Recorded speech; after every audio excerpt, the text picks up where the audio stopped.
Hello, this is Danny Raymond, the voice behind Ray's Guide. On Wednesday, August 21st, the bi-weekly Roadmap Roundup had a unique surprise: the return of the Progress Tracker view on the roadmap.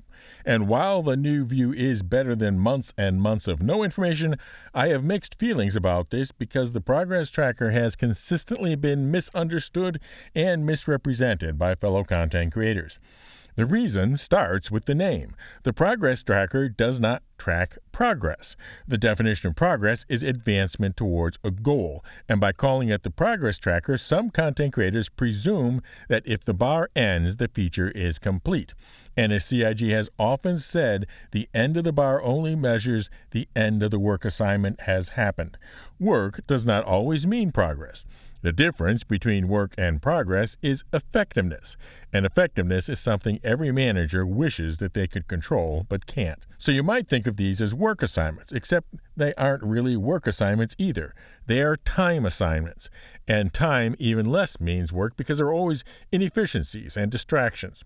So at the end of the time bar, the feature might be complete or it might not be complete and shelved for some other priorities, or it might have even been found to be impractical to achieve and dropped. We have in the past seen examples of all three. Beyond that, the old iterations of the Progress Tracker tried to give the impression of who was working on a feature and how many people were. The new iteration only shows the topmost level category of whose manager owns the feature and not the downstream disciplines that are actually doing the work on it. So why all these new limitations? The reason was that last year when Squadron 42 went from feature complete to polish, CIG decided to change how they were organized and to percolate that change across not just Squadron, but also Star Citizen development. The reason is siloing. When you are looking at creating a feature, it is easy to decide what kind of feature it is and to give the team focused on that kind of features. Problems, on the other hand, do not have simple classifications. Solving a problem frequently, approaching nearly always, involves multiple types of people, often assembling a mix of people specifically intended to solve that particular problem. This approach was popularized in the consulting industry under the term Tiger Teams and is regarded as a key tool in agile software development. But problem-specific ad hoc teams are hard to put in a simple bar chart, which leads to the problem of how the Progress Tracker is presented. It sort of looks like a Gantt Chart, a very specific project management tool that is still the mainstay of project management in construction and other industries. In a Gantt chart, the end time of the bar is task completion, and there's usually a parallel bar that shows % of the task completion that is regularly updated. In addition, there are lines indicating dependencies between tasks. Gantt charts are used in construction because they are focused on one thing: providing the owner with a reliable move-in date and visibility on where and why it might be slipping. But in order to accomplish that, it must be rigorously maintained on almost a real-time basis for a large project.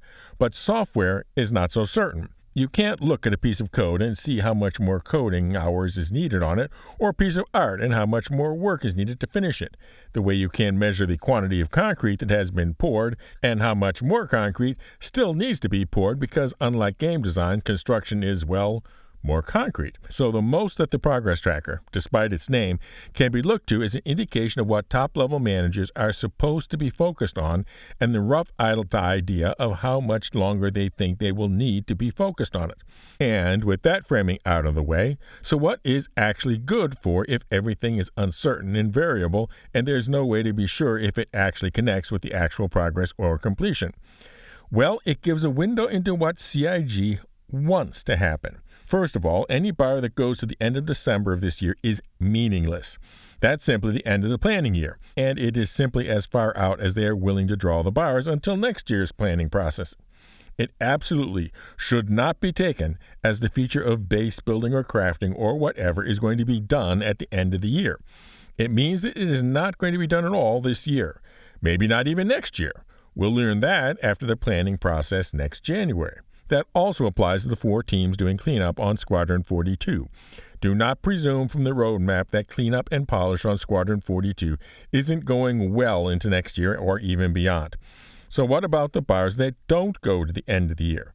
From there we know, and obviously CIG knows, that Citizencon is in late October and the IAE Expo is in mid-November.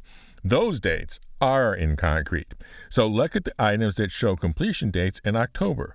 Those are all the features that CIG expects to be able to show, completed and in or about to enter testing at Citizencon. Then there are the bars that go to November. These are bars that they are expecting to be finished by IAE Expo. So yes, CIG does expect the Polaris at this IAE, as well as the Hornet Mark II-M.